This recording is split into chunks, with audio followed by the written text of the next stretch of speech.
السلام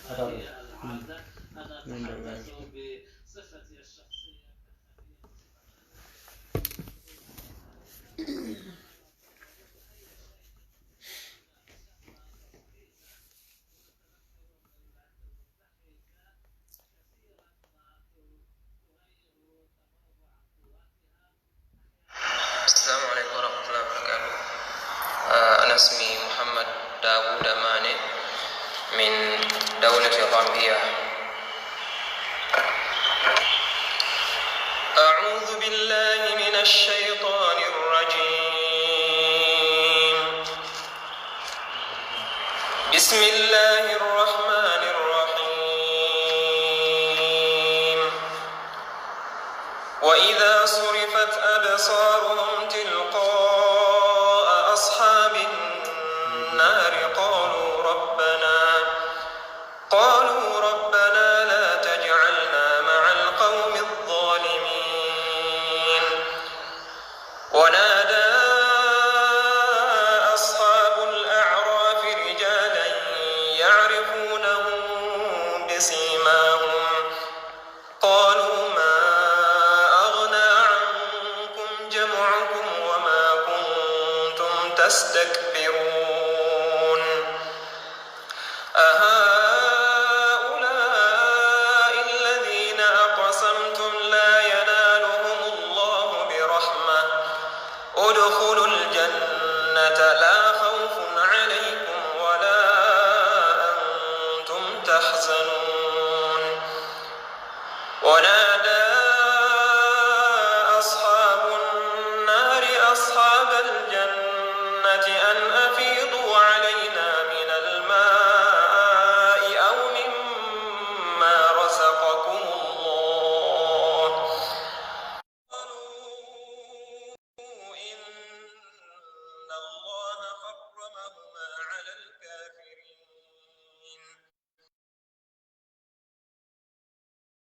لهوا ولعبا وغرتهم الحياة الدنيا فاليوم ننساهم كما نسوا لقاء يومهم هذا وما كانوا بآياتنا يجحدون. ولقد جئناهم بكتاب فصلناه على علم هدى ورحمة لقوم يؤمنون. هل ينظرون إلا تأويله يوم يأتي تأويله يقول الذين نسوه من قبل قد جاءت رسل ربنا بالحق فهل لنا من شفعاء فيشفعوا لنا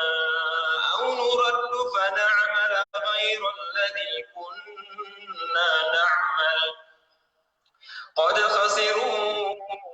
أنفسهم وضل عنهم ما كانوا يفترون. السلام عليكم ورحمة الله. أحمد. وعليكم السلام ورحمة الله وبركاته. شيئنا سوي كم هانكي موي كي مالهم في فنا كم موي باكي. نعم كم ولا حتى تمام. طيب الحمد لله رب العالمين المبدئ والمعيد يؤتي من شكر والمزيد وأشهد أن لا إله إلا الله وحده لا شريك له الفعال لما يريد وأشهد أن محمدا عبده ورسوله المبعوث رحمة للعبيد وعلى آله وأصحابه الذين قضوا بالحق به كانوا يعدلون. وبعد يوم بأتم لنا أتم القرآن صلى الله عليه وسلم أتى أنا ربنا كل مبى أنا سايب الذين قضوا بالحق به كانوا يعدلون من ترك كتي تونيا كان يترك كتي وكندمي سبت كتابون السنة. رب اشرح لي صدري ويسر لي أمري واحلل عقدة من لساني يفقهوا قولي. yo mbe mbali la mo lal be konto na mbali jiber lal anen minul fanam bina jibela programme ko la inshallah kana silsila nyin ka tentende han kabe ne Cheikh Ahmad Dandanun damin nga sualol min samanan ke nyin kala kacha kono kuma tambita no alfon hakilo ba kanyame nyin karol ni man na bang so nata fo ko inshallah te fo wallahi do ta mole ko abe muranane tol min tuta je se wala bang inshallah yo se ko be ke templam be je ila bake ila o ko endur kaminul tambita no janne bita kanana embe kacha kuma islamin na wala mun lota damin selbiyatul mi alon ko kake wasali tawasul ijtimaiya min be den gambia la kuwala wala kuwal mi alon ko kake facebook ol to lem bang okay akake whatsapp ol to bang akake dawoda mi alon ka be den ni internet ol le bala gambia la karola ay tinyaro min sabu society kono birin daji ko la karola le molla karola wasifa inshallah nin se ko bina dun woni karola kono kaji nin ka kacha ko la bake bare sa sa inshallah janne be duna asilal kono se refanam bulaye mol tarif fole mol konto o kolansina kacha kuma بسم الله والحمد لله والصلاة والسلام على رسول الله محمد بن عبد الله وعلى آله وصحبه ومن والاه بالتن تلا من سبا من سكلنك من سمي علونكو أتلي ددا فيهم المومي بي ددا وقولا بسلا أتألا لكيلا ما ألما علي كيسون النمو سنجي كسجي أتكيلا نينكا أنا لسايبولو أني مولو من علونكو إسونتا بوركا بولا كيلا لناتن دير فيهم نوما bedulungo men ale ate kila nyinki fokana fo bila fokana fo malami yalon ko molbebe dan kulata ala talla man soma subhanahu tabaraka wa taala sey yusuf be tantula be jeyila be nimbarala anin jibe lalu mume be tantula be jeyila be nimbarala be kontonna ila dinkiral la men moy sabati dinkiral ti anila watolu mume be kwa sa wandi nyame ngatu nundamen nata purka adati woltombe ala dani la subhanahu tabaraka wa ta'ala bi asma'ihi al-husna wa sifatihi al-ulya fasi kake innahu waliyyu dhalika wal qadir alayhi. Assalamu alaykum wa rahmatullahi wa barakatuh. Wa alaikum assalam wa rahmatullahi wa barakatuh. Yo se ko fanam be konton dromo de kan inshallah mbal templam bal jeyla baake alla ko endro min alkatula kala wato wati kamol nafa kamol tawiya nyin dino la mi yalon ko wala jarta hadama dum le ko beela natra yalon ko ala yedda wala kam ma khartul jinna wal insa illa liya'budun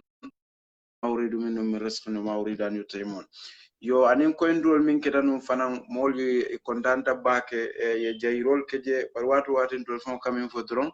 والله كم فلا نريد منكم جزاء ولا شكورا إننا نخاف من ربنا يوما عبوسا قمطريرا ألم عليهم بيسو توفيقوني إخلاص ونبار ولدون كمينك كلول نبانكيلتو يو سيكو بيمة تندنا سؤال من دولة سلبيات وسائل التواصل الاجتماعي على مجتمع الغنبي كومين إتفون ياجب بياني موجمال بسيدي يارين ولا هنساين ساين بيني تنبو من دوتين كول ميالون كو إبكيري نين أبو وسائل التواصل الاجتماعي birin ay dedaro ke karadola komin beñi sifal minna wala no zakki allah ahad wala tiñaro ke karadola daji ko la karola lem fewwo fen bare ay min tiñangaje ko wala siyata dina ay min deda so la fayte se mbadul kono to diya wala na kacha wala be kala ñinin kar folodi isa dum kacha kono ñama mubasharatan bi minna Sey Yusuf baraka bake follow ko mbe murra mbe kontandiro seyin kanna ketentu kenin bara anin jam'iyatu at-taw'iyya memo iskatoti mbalu tentula mbal jayila mbal nimbarala so yusuf mbe nimbarala ikela wato membula bayro ibe dinkiramen to mobe yalo wula mandiya barkela watolu bula pour kamo siman kilingolu benyoya nyen safhato jammemu jam'iyatu at-taw'iyya la safhati لونتا تودولي كافو ميسكات الجرون نابي بعلا داني لبي أسماء الحسنى وصفاته العلى فاسا لندي نيبي ميزو بلوبا كارولا إنه ولي ذلك القدر عليه بيسكاتو مولو تنتو لنبي جاي لنبي نمبارلا كافو ميالونكو كافو بركما ميالونكا لوتا على تلا منسو نيانيني ولا كما سبحانه تبارك وتعالى جميع أسست على التقوى يا فهم يالي ألوتا بوركا دينو ديفنس alota purka dino koyringo kayitandi molu la kesoni mfufuleo bondi nyoto tumalala liyahlika man halaka an bayyina wa yahya man hayya an bayyina mbe kanyo hakilo bulandi doron kanyo yaya ala la kila nyimfo alayhi salatu wassalam hadithun rawahu ابن مسعود وابن عباس وعبد الله بن عمر ومعاذ بن جبل وأبي هريرة وغيرهم يقول النبي صلى الله عليه وسلم نظر الله امرأ سمع مقالتي فأداها كما سمعها. حديث رواه الترمذي. على لكيلا ينفع عليه الصلاة والسلام أكو على تلا منصو بمو نيادا كويندلا أبي مو نيادا كويندلا مي يالون كو عتلا كمكا أي كيلا لا كمكا مو كيلا لا بانكي سنو عليه الصلاة والسلام أي فتن دير كالا يا فهم يعني يو أتومو سيون دير لتي من بدعوة لالو مومي بي عموما أبا وكون خصوصا إسكاتو نالو دو كولالو بتندولا ولا ببار بنمبار لا ولا بنيا سيون ديلا سيوسف كوي منفو ko bi kacamina la damen to wolen social media koy ka fo nyame mem muni wasail at-tawasul ijtimaiya ni ajibe abunda fanutale fe jamale be dunnaje television o be dunnajele radio be dunnajele mobile o be dunnajele computer jato be dunnajele ani mene o mulon tanyoya sey yusuf bar ni ajibe sani sa kafu nyoma ngake mobile o dammati bayro mobile o tumalame alon ka to fintita atenyim fengolo ay beta ala ka funyoma ningo radio dabe jase do jakali nunto nun jamane janna konka moy ke balla nyame nim komete se yusuf be nyin jonto menke e keta badi bun koti ni lafta pour ka letaro ki badi bun koli e badi buy ba cassette e ba record la cassette le bala ya fami yal ularan ningo mero nim pabil se fin esi ya pile ya la moy ya fami yal bi mobile o seta wol note to dalilo kam ba ka fula nyoma ngabe ke mobile oti ya fami yal yewal si ko letaro bodan na yusuf le ya esi basa mba be ka fula nyoma ngake ni mobile oti mobile sego bari bun golle ko so ne anyame ngata anda tarati bari bun golle ko ke sego ya fami yal so su follow na ko be dendi mbunda men na wolen salbiyat wolen jawmalu men be dendi mobile la ani fengo me alon ka choki nyoma ro so ne ndi boluma ya fami ya ko ngade ke mobile kini ngofo dia mo follow dula to nyame jawmalu men yalon ko be dendi so su jannim be dunna to jawmal to senyin ko indi mbadi muslimol mani mbadi jibe lal ko follow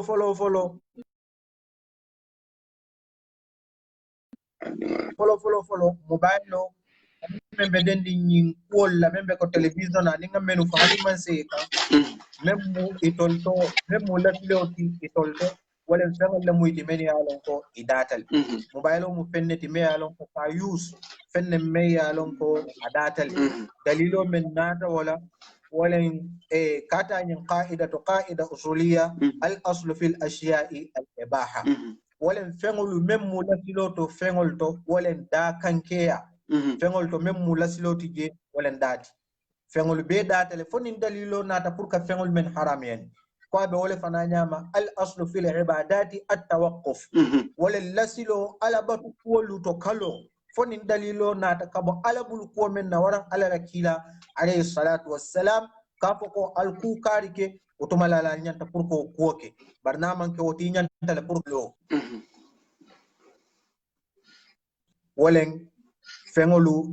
ida kanke yatale fonin dalilo nata pour kamen haram yandi Sey Yusuf abedun nawo kono Allah mansola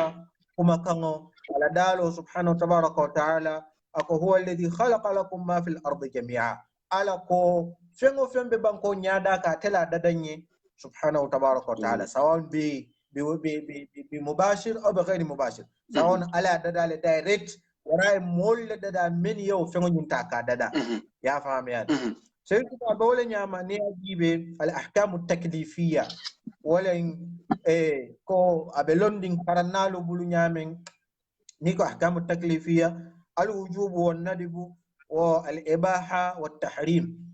ni ajibe ni wasail at-tawasul al-ijtima'iyya abedun nanyin ko kono le Sey Yusuf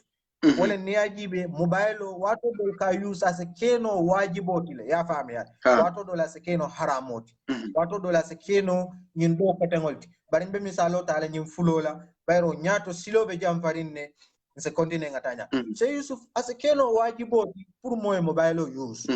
ko ite be lorin isato wore be lorin muslimol nyin bunda mento to malame alon ko ate mo kiliyanu kunto molle kanyin fengolu ta ke do kundi bir mobile o anata nolu ka masingol ta ke do kundi kala talla man sola dino ta ka kele subhanahu tabaraka wa ta'ala ni da ko molla ani la safe fengolla ani menewol mulun tanya yuridu Allah ko ale fo qur'ano ko no nyamin subhanahu tabaraka wa ta'ala ko modo ka pare purka dino kele yuriduna liyutfi'u nura Allah bi afwahihim wa ya'ba Allah illa an yutimma nurahu walau kariha al-kafirun ya fahamiya modolu beje e kala pour ka dinote wotuma lala mol men yalon ko sariyan kitiyol lon amuy ka wajibol ti pour ya mobile nyinta ka use ka do kundi ka silolu ta ke kondi moluma ibnu Uthaymin na fatwa beje ni murtala fatawa kan ebe nyum kuma kan tarraje ako wasail al tawasul al ijtimaiya ako karodo la niyaji ba yuso be wajibi alal fente pour ka ala talla man so la dinota ka defense subhanahu wa tabaraka wa taala abo fananya pour ka ala talla man so la dinota ka koyndi bisa sila bunkono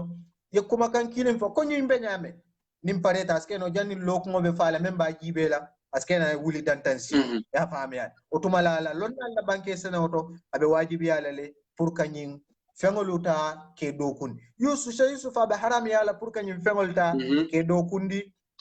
wala men ya lon ko ke dokundi ni nyinna ta misalo fe ka musol natalala waran ka musol ngay bo finti waran ka ngay be kol finti ndal waran ka mol tumala ebe mol to tinyala ebe mol la dambe tinyala la sey yusuf biya jakalo warte ka jenna banko kam modol beje mol kanyum foy ma koy mu lonnal wol buka diya mu fayse monen e buka diya mu fayse kuma fa molu dambewma e buka diya mu fayse kuma jawo ko moluma sawa na kete yolleti ban wara kete dawleti ban wara kete nasiyon le seyto kete be alon ka bala fa warta bakele adama de wonyan ka akibu woto o kule me alon ko a haramia tele ala talla mon so e fatatira wala subhanahu wa tabaraka ta kamol la kol kisi ani mene o mulon tanya kamol toltinya ala talla mon so e nyifo ako wala tajassasu wala yaghtab ba'dukum ba'da alkana do kisi kula me alon ko kutaleje ya fami alkana nyo ta kanyo koma kanyo totinya kanyo dambe ota katinya ala talla mon so e qur'an aya doto ako innal ladina yuhibbuna an tashi'a al fahisha في الذين آمنوا لهم عذاب أليم في الدنيا والآخرة مولو من يالون كو كتوكرون لين تو جاولو أنين سون جاولو كلا مولو من يالون كو ليمان يا مولو يا فهم يا أبدونا كنا ككنلا مولا كينو لا كراني من يوم لون تجاني كوما على تلا من سوي لندلارو بوسول لندو كوما ولهم عذاب في الدنيا والآخرة مولو تمن يالون كو ala talla man so yankan katole parandima albala ay wala parandima dunya yankan kata wala parandima lakira lolungo memmu jahannamati ala ma alen tanka jahannama la Sheikh Yusuf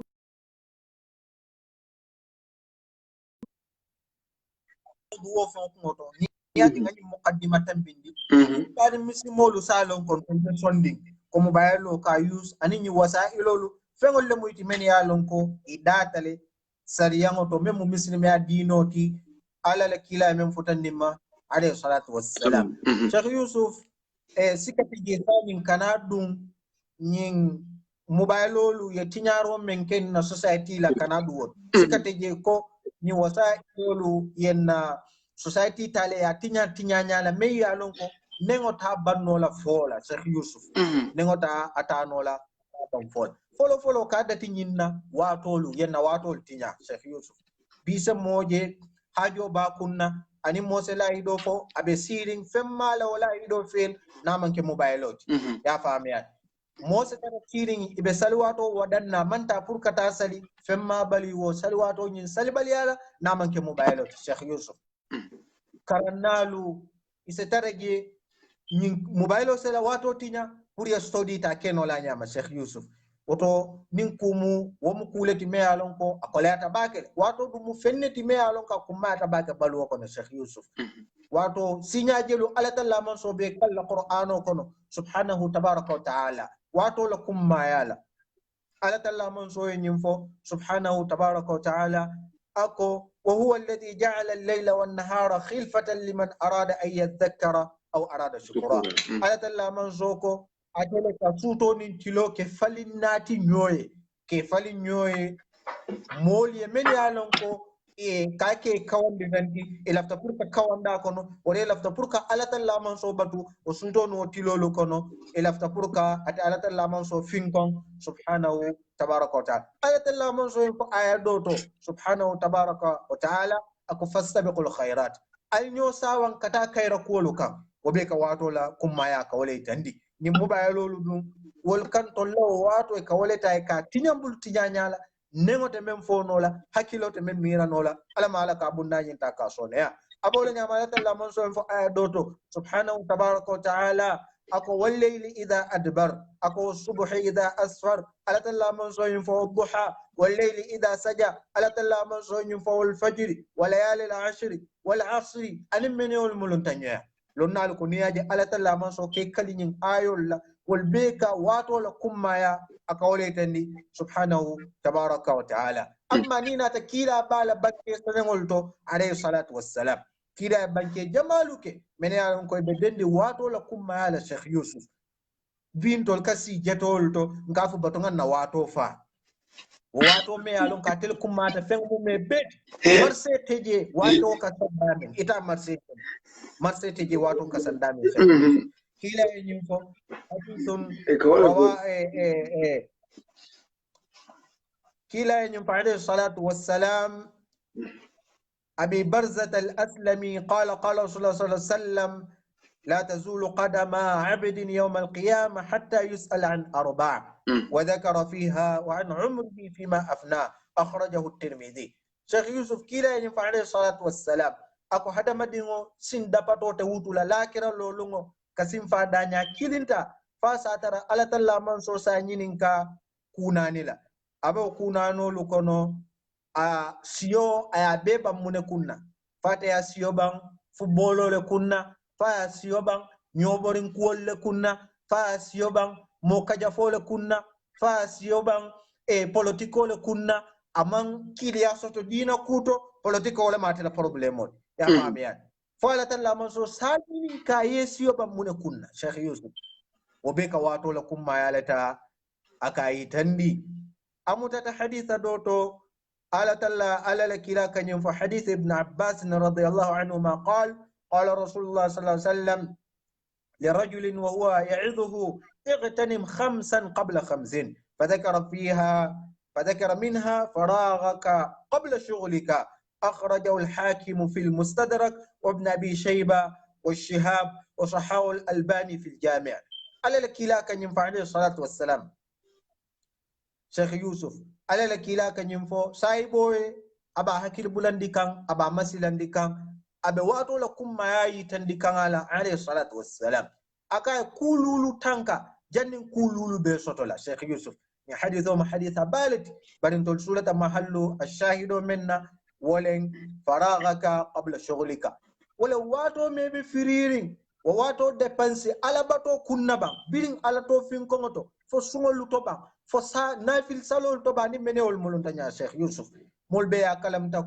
ko nin nya haditha kilun ko na beje ako akafo ko ila fonninke ya janninke ba ya mina nim fonninke ya tol kanyum kolu men keno se ko bole keno mbena nim fonninke ya me se football ke karate ke ko beke barnis ke ba na ta wato minna abe balla kolu kewlal idal ta kasali nyame ta keno law nyam idal ta kasuto nafilo ke nyame ta keno law nyam idal ta kasunna sungolu ke nyame hani sunkaro men famu ikam farroti wato doli saje ita sunnole be mudole sumannete woto dalilo kan ni wato me alon ko wato bete bulibe fonninke yarin wato nyinta yadde pense alaka man so bato kunna subhanahu tabaraka ta'ala kana so nyin mobile lu yela wato ba kana so yela wato ta ya tinya feren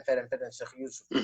nin ko men bo nyama ni ajibe bintol ngakunto sutiandiroke ala bato nono mumela bel nun to molu men tambite ko sito ko to dabo men na Gambia no le mati ana nyon tanolu alfa ko tengol e dol beje tambite dol beje be baluri hanibi e ko naala talibol je siri be kacala akafo ko munan kondum fo do ku talibul ba meyal dungin kacala fo ala tolu ali e ban fin konna le ba mente kenola kon ala tolu te ban nola fin konna subhanahu tabaraka wa taala ya famiya woto adama de ngo nyanta pour ka kata kanoto siya warandi woluni nyongol la Sheikh Yusuf nyimmuta ta haditha kotengoma nyimbe be dendi wato me alon ko nyimmu baylo woleta aya tinyambulu tinyanya la me alon ko nengota fonola hakilota tanola kamira حديث ابن عباس رضي الله عنهما قال النبي صلى الله عليه وسلم نعمتان مغبون فيهما كثير من الناس الصحة والفراغ أخرجه البخاري كلا عليه الصلاة والسلام نيما فلا مي ألونكو على تلا من سويا كالا جونغلي بار مو فمبا إيمان ترى كلام ترين ونيما فلو نينا مو فمبا بفيلي بانتياري وكما ونيما فلو نيمالي مو فمبا بجي نيامان ترى جيرين ونيما فلو نينا شيخ يوسف أبا ونيما فلو لكونو ولن جاتي كندياتي أني واتو مي ألونكو على تلا من سويا ديتا ماريلا إنيانتا بوركا كايرا كولوتا إنيانتا بوركا على تلا من سو باتوتا كاكو واتو كونو سبحانه تبارك وتعالى يمو بايلو ليو واتو لتا يبيتي نيامبول jamabe je ngo wato dum kulle kunna nyi mobile yusoto kol me alonko lakira lolungo aten nafala anu lakira lolungo ala talla man so ben konti bola walale subhanahu tabaraka wa taala bero adama do kabara pengo fenna bidi nengola fo kumoto lemba fo sufol la baro to leba lakira lolungo ala talla man so ben konti bola alale wala yaflimu rabbuka ahada aten tonyela hani fenna ate femfana turindi la koma kata lewo fo ayato to nyamen la yughadiru saghiratan wala kabiratan illa ahsaha alama lewo lungo nyinta aya sonendi mbulu Sheikh Yusuf abenyi mubaylolu abela tora ko kono molu kanyolu ngai bota ka no masata Sheikh Yusuf kanyola ngai be kuota ka no masata yo sego ya fami ay sego mbatu ye sa ne fongo ngamre futata sulbil mawdu okay mi alon ko bi amu problem ba fam fonti ndol nahu na rada san gambia be sifa amo kha comme gambia be nyami okay ngamre te ka jele say ni nata ila banda nyim fola wala comme mol ngay bo katra nyobulu nyami na society kono ndol damalle wuluta ikarte be mu muslimo leti muso muslima ke muslima hanate manke muslimo fo bara hadama dia fon la qiyam fo man son ala tim daji ko la karola yino bar mi mu problème o seko fo yanyi lonne fon akadara say fo mol futulal fon mol beje futude la futol banda so say kanyo ngay bo sia ikana ko mo bakel wo be ka ken na society le kono say ika moje ani moka futu e bang ikamuri kanyo ngay bo sia ndu ko ke wato mi no kate be futu le kono fulanya ni mbota woto moka mo do kata gambia muso kata gambia ke ngay bo ta to awdu jang aka charge kodo la pour ay kodo diala ni wonte a ngay bo janyen wala ke fana muso ngay bo e trouble mbadi ma do be ja kami explain nyenu comme itol be ibe fulan groupe o ye wole bi comme itol mi alla sade do kian comme alto mi ango almenta nyola al ye kafo yele ikamon so ibe je yela musol keje so dota ta dola muso kesi duma biri sonkara muso nye ke ngay bo siana groupe kono ke fana ngay bo siana groupe kono okay ñunul be mu gambiano leti ibe mu muslimo leti la mo beje so la fola ne ñi nokta bamani bake ma sibo min be kerin gambia bi kam da tele mo siata hong kong de china ni am ma kan moy ñi facebook ol ni ñi whatsapp ol to ko mi alon ka be kerin je okay so mo dantani nende bari ye dunya bele dunyoto bir musol la karola lem ke la karola lem ba musol la ngay bobe janyani kerbul ke la ngay bobe janyani musol bul e kamre manke misil moldi foy ka ñoo tahdid wo fon lay ka irtisabo fon fonti comme eka kodo fon laaje mo ka mo rep ala ka kodo laaje ka je ko ni madna do mbe ngay bo sial musol bakan kel bakan ibe mu misil mollet a fitno be warri na society kono pake e ka musoja na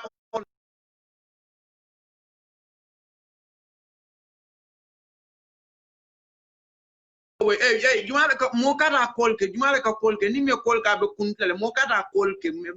kolke please okay yeah mimu problem oti se ko lafta ni nuktale bambandi ba baki ika modol je kata di amola social media se ko kata modol se ko ka foye ko kala ngay bo bende bul nadi am da to mba ngay bo siala do fo bi hasbi allah wa ni'mal wakil itala ne nyim fenkol be ka kele malo mba fra nyin computer kenyal dol ka mol kumol mutale ika dol kumol ke bala ika mol ngay bol ke bala ata wol fo dol man soto fam fere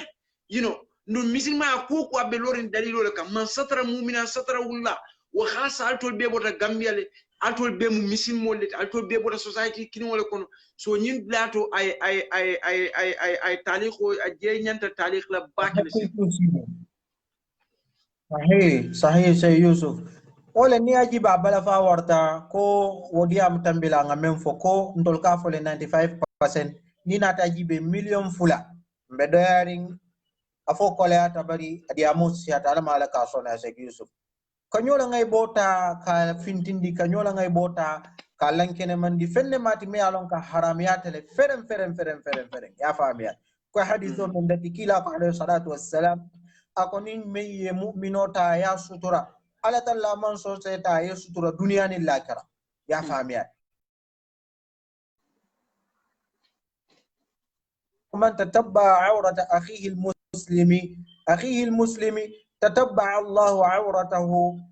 ومن تتبع الله عورته يفضحه ولو في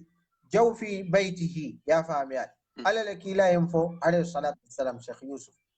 أكون مي بعد مسلمو يا نغي بوتا يا نوما ساتا كافنتين دي كالان كنماندي كوي كان يمن فوتي فتو نيوما فلول كان يونغي بوتا كافنتين شيخ يوسف فن مي ألون كحرامياتل wo men fongo ke futu bun kono haramiyatele pour muso eta kasata banda waranke weta kasata banda ya famia sakona kake nyingani yo fongo kamma tinyaro mu fenneti me alon ka bala fa war nim muslimolun tol men ka fa 95% nin tol la kotata al halo tata fa tukuta nyim bala solla Sheikh Yusuf hoton na kode asita sada bondolale ala mala ka sone ya famia kila ko nim me ibadi muslimo yata ya ngaibo fintindi ala talla man so se ngaibo noma aya fintindi hanna tare mabote ila pokosole kono wore mabote la bungole kono ala talla man so se ngaibo ta aya fintindi Sheikh Yusuf ni kombo nya misimolu zakata nga jamfa wo bunda sifalla wol mu kullel ti men yalon ko i jawya batale mislimol zakata i jamfa o sifalla Sheikh Yusuf aketa futu nyomal leti ba aketa sate nyo kilingol leti aketa lommol leti ba e ke nyimme fo nga kibaro moy ko modol kam wol tahdirala take kodi nyini ndama ka sego ka sego yala ne min fon kake e mbadi do be ja fonye fon laban comme modol fon be je say la musol be Africa so ni la musol be football ko ne ka diam say no fanan findita so ateka ngay bo senala muso nyiye so ala muso kata ay wodi sungudi ni wodola rakismay itrolon ay wodi sungudi ni wodola ay afay ko saiba flaile ko nyin kanata nyin mala futata na nyami comme nga soto la muso la funo la kono wala kanata la sennan so al muhim mimbi je comme nin aya di muso dola sa itrolon na ba so muso nyin aka kemala nomba fanan di wo muso nyin na so muso no nyin kana ke nyin na ngai bota kadu ko na kafnyo ma do bije ay na nomba ki foninke do waya kinyana muso nyin fon ka diama e jele faka fay ko mbatande la muso la le yara fet la nyimbe tennintende bar min nata ka la muso le wodi wala sa en ke no nyin ka koloke every month $7,000 okay waka wala kiay pour akata tandala family molla bar nay wo kodo kiay ateka 2000 ota 5000 odin nyin adi a futu muso fon malon foy kana kumo moy bakere ban comme atala muso wala ngai bo sen ala freno okay tendeng ni kam moy la tendeng okay moy Yusuf on kultime alon ko yani futu muso men kawoke fo wojartale ba woyke musoti wala sabu kabir mbedi amla daji ko kende ala ko man to ngafo je ko musu kendo hada bade wasa kata kewo ye musu kendo tombo dingoli ya famiya ko mu kuleti me alon ka haram yatale ite men kaka sai sino jahannamal ya famiya bero woke woni nangay bo amanda mo kote dunia kono men saje na man kete o musoti ite o musofa na woke o wonyama une ba sabula ite bokela o mukuleti me alon ka bala fa warta mu sego mbadude sego nyin plato nyanta ko ila bakile mbatu yalon diamo foro la ngafo ngoy comme ni ko Gambia aka minke internet to Gambia la society wala siata changa hayni bikinti China e kam moy so comme ni ma mol je ma banko molon e kamra be kala Indonesia Malaysia wol si faleti mo million keme worol beje no wonte bari kam minke wala warta bake for example mbe risala fole pour ya ki mbare musol e seko e diamu nyin dula bake sunguri no mi alon ko ni kel man futu ikam kel mute ke ngai bol sia kel mi alon ko ni musol man futu ikam musol ngai bo mute ke ngai bol sia mol bo ko kono ko de obe kera jakalo be kera society ko malo ba bon la nyami itol ka ke yakub wal umar wal yusuf wal ali wal ahmad wal musol to ka ke maryam wal zainab wal fatima wal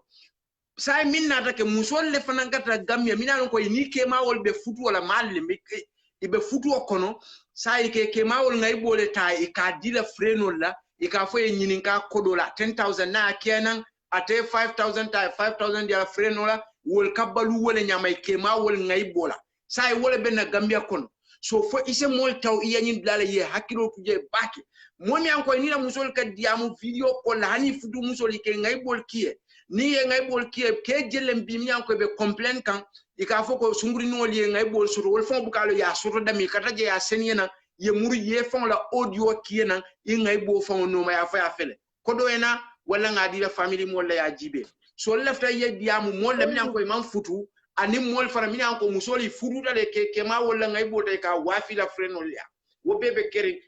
na Gambia society kono sansan se Yusuf men ya lon ko man futu mamera hani mo fula se nyo saba wala karola ya fahami yani yo wala jene nyolle ha ya lon ko manya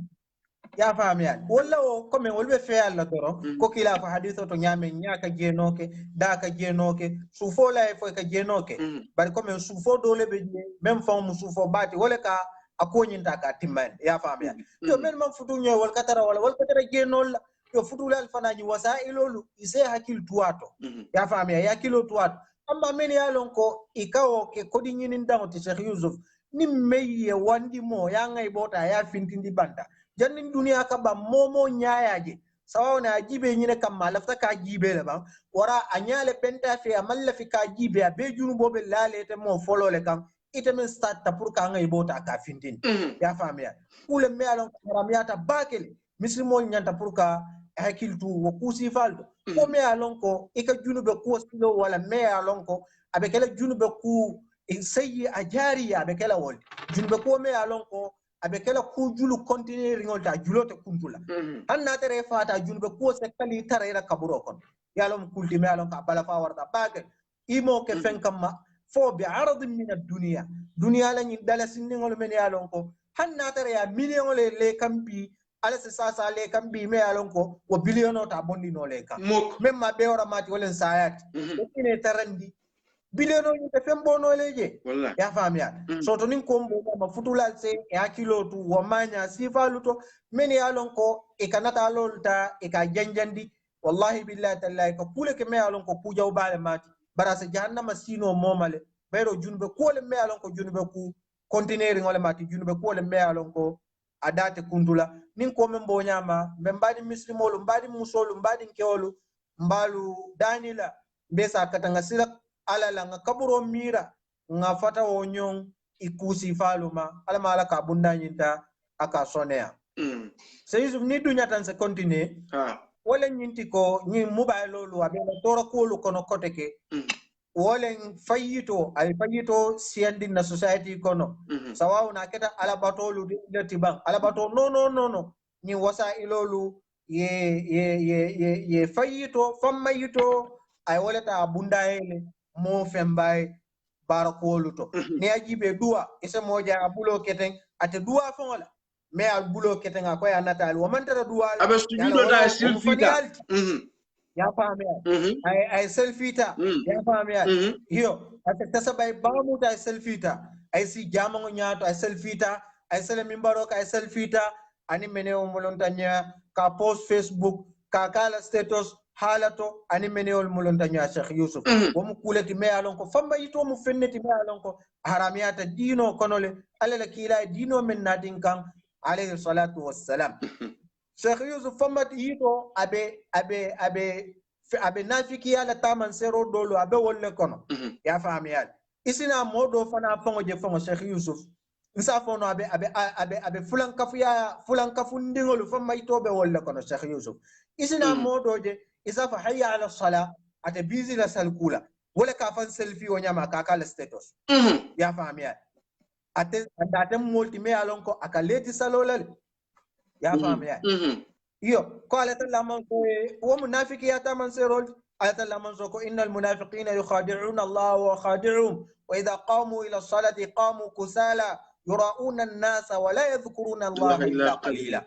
wa musifalu isaje hayya ala salat be sirin ate wulla juna na wulta fana lamfuri ngol be salo kala ka sali ko baso ka kungo ke nyamen ya jimi ya wulindi ya fami yal ala tofin kom mansiya na fayda malaikul ya bunga ase nyun ko ta bala hafta baketen ya fami yal ase kuma bal fa famma atara ala bunkono do ko wol mu fenneti me alonko idoyata ay posa la status Sheikh Yusuf mo nafiki atama seroldi saka tanga jamfa walla abole nyama abe nafiko la tama sero kono ko ala fi qur'ano kono fawailul lil musallin alladhina ma'a salatihim sahun alladhina yura'un mol medan ko ke fayita e be fan selfila e be ala batole be qur'ane karawla e ba poste le status Sheikh Yusuf wa mukulati me alon ko fayitole fenne me alon ko amam betea Sheikh Yusuf alfaba me alon ko al-alim an-nahrir عبد الرزاق ابن عبد المحسن العباد البدري ngamo ya benin ayo fasar la nim maqta doto ako ala talla man soko alladhina ma'an salatihim sahun ya fahmiyan ako alladhina fawailul lil musallin alladhina ma'an salatihim sahun alladhina yura'un ako ala talla man so ma foko alladhina hum fi salatihim sahun ako an salatihim ako to kay tandila ko konyi molu men diko munyi mo sifaluti salite wal mariye hanna tare nate salta tumalame alon ka tayala salo ke fayitol ya kamma tumalame alon ka te sita ka meri mobile bala fo sali wato tata fintita atana tallo ka sali ala talla man soye subhanahu tabaraka wa taala salo inna salata kanat al mu'mina kitaban mawquta ya fahmi ya wala sabu sheikh wen fo en dodo al alim al allama an-nahrir ako an salati msauna an nyina dungoje wakaitandi ko salita mariye ala mala ka bunda nyinta ka sonea woto nin ko bo nyama muslimolu nsa hakilo tu wa bundatu ni mobile kan tala kalletindi salola ni mobile aketa sababoti molu ka ngaibolu ta ke post Facebook molu ka ngaibolu ta ke post status ani mene o mun tanya e kam bari musol je natal mane isake ibalo bebe banda ayata post status fani malo yinyada damma ni a post ila status wandi kewa yata belaring ala bunkona ala laranka asa zoom kena o kenya diata asa gibe foita malo hani wodamma wo muite junube kolti me alonko ala talla man so damma be londinga a hapola subhanahu wa tabaraka taala wodi imolo be tambari muso abole nyama e tambaringe Sheikh Yusuf ni aji baba la fa wartan tol la Gambia ni modu on kadiya mu Gambia ya ke wolje jenso dum ya post Facebook musoli e barakensen tipul fango sifa be sa ndi ka wala fo ke sego isaja ka mikopo ma kilo fula ay mentem odi placard dato so a nyati mbota be wulindi ko sise tie nana rafana nabe natalo lo le kaja ba ni o kayatende wala da tro yile manda da tro kenantel comme akakuo kuke igra pour se kel saje se la fa wallahi musu kawoke atra ke man tare bulu ikana murika ko social media to wala ni WhatsApp le to wallahi itaka mol kumandi kata kudole kan mi alon ko ita fon wolonne wala fitno kan dikaru muso ka fan sambal halo do nyama wala nyinda ka fo keli alna nante paretal ke manta itaka ika nyim fenke jangol ike majumale ka lo fe ikana lo WhatsApp to ika nyim mentongol mimbe ika dol fo je ka jamale ma ka buluru ma jamba kero fi manete mungu aka bekeje ay na mi ko po ma ni ta fo yaaje fon si Ahmed ye momen fon lo e bafla wala nyindi be bafle hani ndu nyaay wakata so na sallaka na e sal jemu da do e bafla mom yanko e boda buute ga ya ko tutur kenyo ko ba de kula nka wala ko so wala sabu ngamo na kotoke do la ko Gambia ni tata wato do nim programme soto te tele fila mo finjela musol la karol abebe ko ya famia so hanna tara musu futuri ngole mati hanna tara Sheikh Yusuf musu futuri ngole mati mune batel dunna bo kela social media muna ta kila ke mai akake mole status munela akake mole Facebook munela Sheikh Yusuf dunna loda fasa dakito aka action le ya acha nganeje meyente jakali kuwa beti wallahi nkafo musoli je natalo nene te nyale tolbulu foni e fammane ndi Sheikh Yusuf ajakalo warsal natalo itol fe natal manyinya foni me adakalo saba a nun kalo saba temma fa natalo betete ka tenjibe ya fami al pour mu kulleti men yalon ko do be je fa ne yajibe anin kuni ngoni hakil ma ya ko di nyolale ami salo be ko yutalo musolle natal sifa ami salo be ko yutalo don Cheikh Yusuf so mu kulleti men yalon ko mbari musolu comme amanke kudo kamma foka nyoko noto diale ali ngasila alala Cheikh Yusuf kol men yalon ko ka titari law jato ngai bonte finti fenti al se hekatu ale ngai bo di mo bella hani da fengol ale ngai bo ale hadama dingol sutura nyinna ike ngai bo sutura ay da fengol ay ni bondi nyokoto kodo labo kono wol ngai bo katara bandat sanyin al se hekatu kuma kon ko leata ko men bo nyama mune ba sabule iba finti mo ba finti ndila Cheikh Yusuf minti mem mo minti ni iyake na usado dobe je e koy tata ni mota marola ay minti dobe fato kono do makara fato kono mo pancan kala wa muso akuma ta kay ko ni minti fulo kilinta membe fato kono akaba se kala bonda ko ta kay wot je minti betete ko membe fato kono e bolde ite ke wura ite jato ni minti jumale kumata Allahu akbar amoyin karmo mala al-allama fi dawla Sheikh Muhammad Al-Amin tarawalle me alon ka be sirin farato ay misalo tanyinna akwani tubanyo mem tubanyoti ala talla man so ka ke fata jelle kono na ma ko fato kono kunolu sa chopi tumbol ya ko yatinya ale tol musolu min tol kewol bala jato tala nga sutura Cheikh Yusuf so donin kombo nyama wato si papurna kuni mo jelle men yalon ko wollel ñi ñaati teti men ko maña sifake Facebook bita kaburo ko na dabe farin tumbola mol men yalon ko ka Miss Gambia sanji tanni lu sanji mondiala asa fasa ñingol be bo ada kono a ñingol dol se korom fam duniya la ñin sekonolu na aminitolu ana awasol na tilolu na lokungolu na karolu kafuna sanjolu wala ka walaka muna sabata kaburo parendira kaburo me alon ka te nina ma tulaje hani saya men ka molu fa ko kila fa nyamen fi sahih wa saya fa be falale ala talla musa fa qur'anu kono kullu shay'in halikun illa wajha wotonin ko mbari musolu mbari kelu mbari musolu ko to ma kewolu alanga katanga sila alala ngalakira lolu ngota ka nyasi yawma la yanfa'u malu wala banun illa man atallaha biqalbin salim Cheikh Yusuf abe wole nyamani mobile lolu ya mol tora ay mol la hajolu ta ketinya ay mol la hajolu ta ketinya a keta kuti me ya lon ka use dinkira mu me belto Cheikh Yusuf isa tara modol ba use la kaburoto ya famiyal modol ba tala e ba use la jamol kono e ba use la classol kono modol ba use la imamo be mimbaro kam mo ba fan selfie la ni mobile lew be lan tol kan na Gambia mo satara kaburoto mobile be rinna modol safa kon al mobile tenkuni dingira me ya lon ko ni dunta je kemire fongol la luma me alon ko belde fana sitila ko taba imine ben dundile ben sare mobile be kumala molte salno la mobile molte kutubo la moy no la mobile bul mobile ni social media ani la toraro woy ni kolu betale a sintol kan na Gambia Cheikh Yusuf molu be mobile fingala drive be mobile fingala accidental be siala bar hani fonga moy ko modol fana fango e ko mobile use la hani jonkongoto hani be jonkongoto se mobile use e be texto kela e be voice message o kela Cheikh Yusuf fennati me alon ka haramiyata le kadiya mu jonkongoto ak fende me alon ko ku konni ngole mati lonnali ya famiya hadithu na taala kamuta ala la kilab alayhi salatu o bitali jonkongolu manke dinkirati dame alon ko hadama di ngonyanta puru aniye tenkunje kaje ke sabati dinkirati bayro shaytano la dama dinkirale mujjet qala kila ofo nyame alayhi salatu wassalam wala sabu nyin sariyan kanke yata kuni membe dunna jonkongoto isa nyin duwaran karan allahumma inni a'udhu bika min al-khubuthi wal khaba'ithi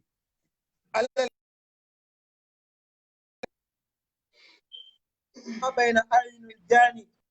وعورات بني آدم أن يقول الرجل عند دخوله في الخلاء اللهم إني أعوذ بك من الخبث والخبائث يا فاميا أتونيكم بنيا من باسابو نيتم بني مسلمو إذا بتر سيرين جون كونغتو إذا بتر موبايلو فينغالا ati nam bari muso dol beje ni jina sasal men be siari ni mobile o adabe je jama ba adabe te mina ko la nyato men ni siba mankilia ona keta kewti ba sawana keta muti ba fenne me pour kan kilota nyanta pour kan kilota ka wato Sheikh Yusuf ni mobile lolu ani ni makari fengolu yentol femba bizindi ngan ko di Qur'an la Sheikh Yusuf femba be jambo ka Qur'an o kara lokmo sita e bang karo e taifa nda Qur'an o karanna nda ta Qur'an kuto anda ta o Qur'an aka keno ni mobile fon kono ya famia bari tamem bizi mobile la nyin shasha bala ni screen bala mboko bizi Qur'an la safahatul bala wama ubarri nafsi nasallallahu salamata wal afiya ko mukulati me alon ka bala gawar Qur'ano mu fenneti muslimo bele nyanta pour ka fenkara no Qur'ano to muslimo bele nyanta pour ka Qur'ano ta ka kara kenya ka Qur'ano le buka kara fenne me alon ka jawya tabakel wa qala ar-rasul ya rabbi inna qaumi ittakhadhu hadha al-Qur'ana mahjura lakira lolungo ala be molu men nyaateyla ya famiyan itejela lakira lolungo hani nyaala malu be korla ibe tarradde wunding annabiyo molu ko nata haditho to nyamen ni ale men nyaate nyin ko kammala me alon ko te Qur'ano ta ya fay ko mayeda bo ala kuto woto be kene te mariye perdol ti me alon ka warta bakel Qur'ano wala nafa Sheikh Yusuf muslimo bele na wobe muslimo bele lankene mota amanta muslime kidi kumpoto ya famiyan nal tartanu jamane janna itarte ka Qur'ano karanyama nila alabatol niya foe hakilo ta tano la Sheikh Yusuf nga misalo ta Uthman bin Affan man kana yasharu laylahu fi rak'atin witran fayukmilu khatmat al-Qur'an Uthman bin Affan tartanu nunia tiye nyimfo arkan kilindora ka Qur'ano mu me beta ka jin niya safo sala lota ayadati ate dahala foni wato min subasi man kana yasharu laylahu fi rak'atin witran fayukmilu khatmat al-Qur'an Uthman bin Affan ya fahamiya Imam Shafi'i wal ni tanolu ni tata ni kul murta kutubu tarajum lonna le katara idolbe je tiri saba dolbe je lungol dolbe je tiri woro la ya wa halum majar bar mismo man nyampurka inya ka se Qur'an la feren ko muni ko Uthman bin Affan muso dol safo wo mu kewolti nafisatul ilm murayeta la tarjama ka alabato menke atartanu kalo suto atartanu ka tilbulo ta ka su ala to fin ko ngol ni Qur'an karangol men babul niya fonte ni nyongo doye zata nga so son safon fayani mote nyin kenola asatara musole kabara wala taliba min talibati imam Malik rahimahullah anhuma rahmatan wasi'a imam Malik la talibe musole mati lonnale mati atew nafisatu al-ilm Sheikh Yusuf abe ni mobile la tora ko lu kono mellantol kan kana fulota ka tinya akan na fulota ka tinya ya fami yale bayro ise moja be kumpala waram mo wato dol ase kodo bondi nyin credit kol kunna ani me o mulon tanyo asatara hajital wo mu kuleti me alon ko mol nyanta pour que hakilo tuat la kero lolu na fulo mu fenneti me alon ko ala talla man sobe nyinin kalale wa an malihi min ayna iktasabahu wa fima anfaqa kila ko alayhi salatu wassalam la kero lolu ala talla man sobe nyinin kala na fulo lale nye soto nyaadile ani ngadum muna kunna bari bun ko dol ka foko dum kunna kole bala bari nyinin nyaatala amanke wodi de fulo ala talla man so abe nyinin kala nga soto nyame abe nyinin kala ngadum kol men kunna ni tamari ka san kiredi kola ikatinya bang wandi musolo ngay bo ikatinya bang wala jibe wala ote sa ko la kero lolu ala talla man so be konti bola ifulo belale ala mala ka bunda nyinta aka soneya abe wala nyama Sheikh Yusuf nyi mubailolu ni wasailolu ya molla hada mayale ta ya kuntu ni ajibe ya molla hada mayale ta ya kuntu di karo dolla Sheikh ni mubailolu bayron ka fole choki nyomarol wala muyti bar ni nata jiba bala fa warta ni nata jibe na family to na suolu kono na dikafu dinkiral to mol setara siring wato dol dewbe kumari momo be biziri ngala masinde ngobala ba tek la wala sabu ngamoy al allamatu nihrir koteke imamu Abd al-Razzaq abenyin fola ako mol ka foko al wasailu tawasul al ijtimaiya ako bala tebenyin tol la al wasailu tafakkuk al ijtimaiya aka man kay mol la society tekile de bara mol la society tala afiri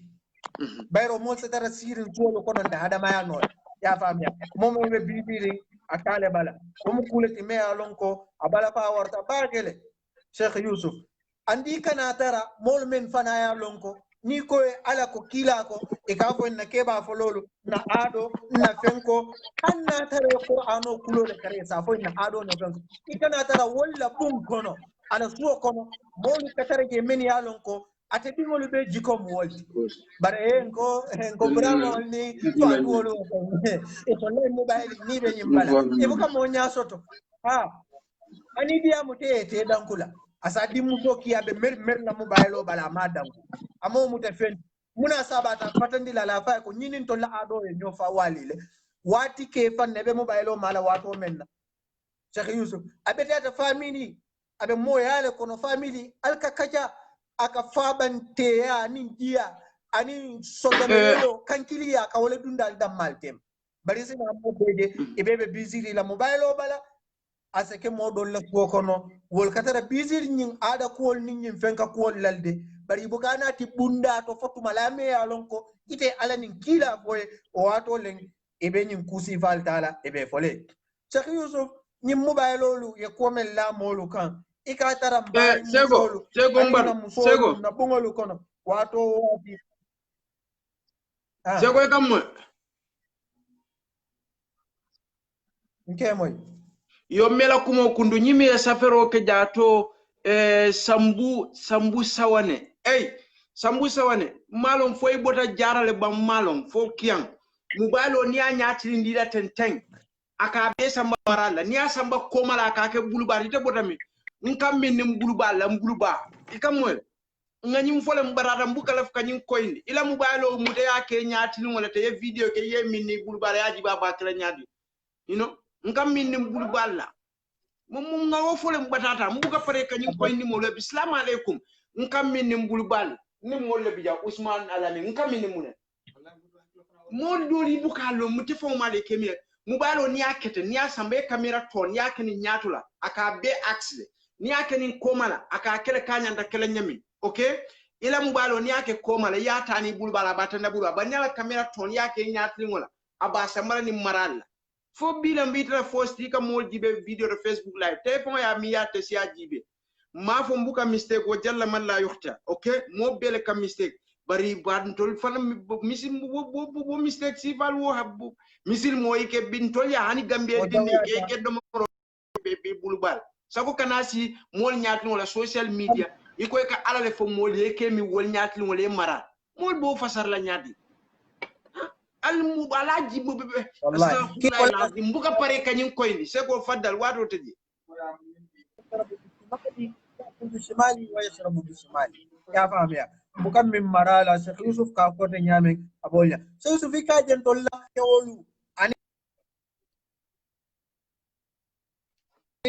nkotoma kewol nin dokoma kewdo lubeje ini woni musol setara diamu ni mubaylo la musol nin kewol men yalon ko futute tema Sheikh Yusuf o mu kuleti me yalon ko bala fa wartale mol nyanta pour ka kilo tuata problème be warri Gambia kon katara diamula dol sa tola ni murtala lasilo kan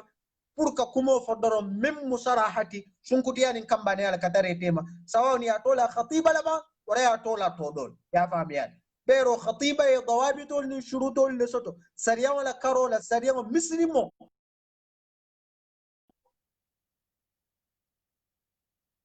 futu nyoma fulol le mal katara fengo be sen na nyoy e kamera futu nyoma fulol le mal di o mu kuleti me alon ka bala fa warta e kana tara muso dol fengol beje e buka ma ila alfalma e buka ma boy ba malma e buka ma boy fa malma ka kele bato wo fa mal no ba mal men ni ala nin kila foye e ka foye ko manyin tara fo nyin kenya to nyin tara le ba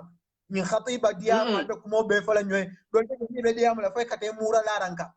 ndol ngo taral ise dingo ja ba ka ngota fola ko ndol manyin tara ya fam ya parta ndol buka mamman ku to ma foni dino mamman ta Sheikh Yusuf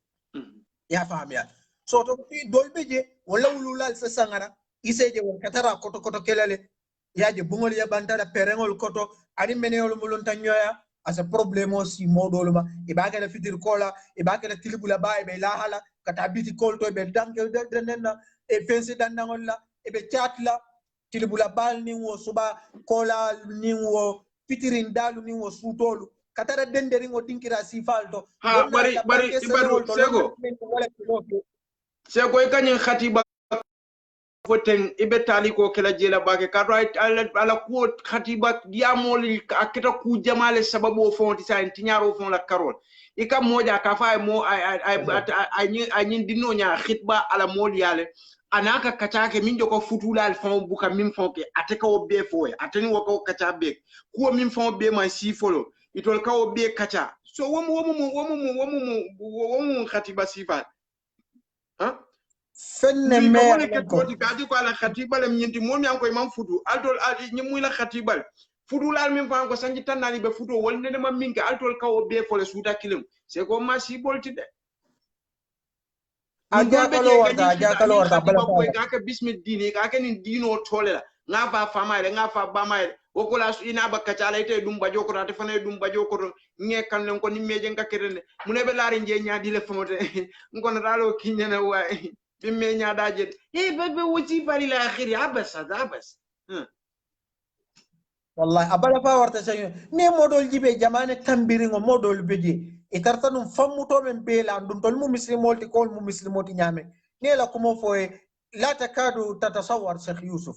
ya famia modol tartanu e fammuta hani fango ngay bolu ni futata jon kongoto e ka jibele be qadri al haja sakone fo wonni ngay bo ya famia so tanin kombo nyama ni khatiba ya kolu ka dende ndi bismi din sariyango kumale fo khatiba kolu to ni lafta pour ka wolon muru fuqaha la banke sanewol kan men yalon ko ya binin qur'an ayon ni hadisa sanewol to mem muje kuoti ni te modun nono eta kenola yamuru lonnalo kan fasalu ala dhikri in kuntum la ta'lamuna nadareta malo mol nyinin ka men yalon ya bondi ye nyoto cheikh so bol nyame se dolje e katara la ni bundandangol ni fenkolla e be kachalle be kumol pola asa shaytano si modoluma bayro lonna do la wala firolu to men yalon ko e khibra soto ni shaytane kuoluto e ko ninni wularande ngol ninni sutolu sita wo nyin dinkira yon fari ngol shaytanol kataraje ite tarawoto e be haramu ko barala ini wondi kebe diamu la me yalon ko futitena tem ya famiyal saliji la kutela an saljo bela asema sibo sima me yalon ko ala talla manzole be londe ngadangola Cheikh Yusuf ñing problème mo baylol problème o e toraro men nati ndolla society kono spécial ndolla Gambia Cheikh Yusuf ni ajibe Cheikh Yusuf mo fembabe je ite ibuka korosiro ke nyinna ni lafta pour ka mo kumandi ba kumandi la wato men yimbe mu problème o ko le men yalo ko lonnal diamu telal Cheikh Yusuf dinkara foka dotaje mawdu dole be nyaat yani kitabol le tumando ni modo la bandola mbe tofo la kitabo dol tofo men yalon ko diamuta ahkamul hatif ahkamul jawal muhadaratul min lonnali yake ni wasail at-tawasul ijtimaiya la bundala ya famiyal yo mu kule me yalon ko muslimo sata ka koros ibe mo kol la wati jumale e ka men kol mo sifale mat nin alfale mati kana kol atara be tilbula sinola kana kol sutoba wol mu kule me yalon ko e man nyinya feren abole fana nyama Sheikh Yusuf puru keo la muso kolo wara muso la keo kolo kongo sawandi wara katara diamala isakil tuwato wara katara group killing e katara groupe dol muso dol beje ni adiam kam moy banda ani adiam kam moy groupe kono shatan ma bainahuma baina as-samai wal ardi bu'd al-mashriqain nabe diamu la banda se diamu te bar nabe diamu la gurba assalamu alaykum wa rahmatullah pour que wol men beje wol sefeng ya famiyat won muso dol la problème o dol fana wol mu bundal leti men yalo ko ntolu mislimolu nyanta pour kam bunda pour kan hakilo to abunda sifatu sego pour muso nin ke o ina tara diamula sawo na nyabe tilinti nyola le ba waranto mobile le waran fengo femu ala talla ma so ko subhanahu tabaraka wa taala fala takhda'na bil qawli fayatma alladhi fi qalbi marad kane diam ko ta ka ya kane diam ko ta ka leri kane diamo kango tay kake ke pour ka diamo jamano kango la se ka du jiber lalu kana ke sir diamo ke wala ko bakan sutumati ka boy nukta to ngata na jo la famia sawani ka diamo majmu ala kono re ka diamo mo kun kile ngole damanti amanke la futu kewti amanke la futu musodi kana o diamo sifata ka ke ya famia le Sheikh Yusuf abole fana nyama Sheikh Yusuf mobile e masibo men boyintol kan mo jellen ka bo kewol ni musol to mobile e men na karangota ka tinye la karambongol to asiyata te continue la fente mobile o ate katara bisin wala bala abuka exam o pass no wara la karangate mustawa soto no la te level soto no la me alon ko Gambia banko mol sena fala sawa na kita arabu karanne wal jibang wala kita tubabu karanne wal jibang wala kita do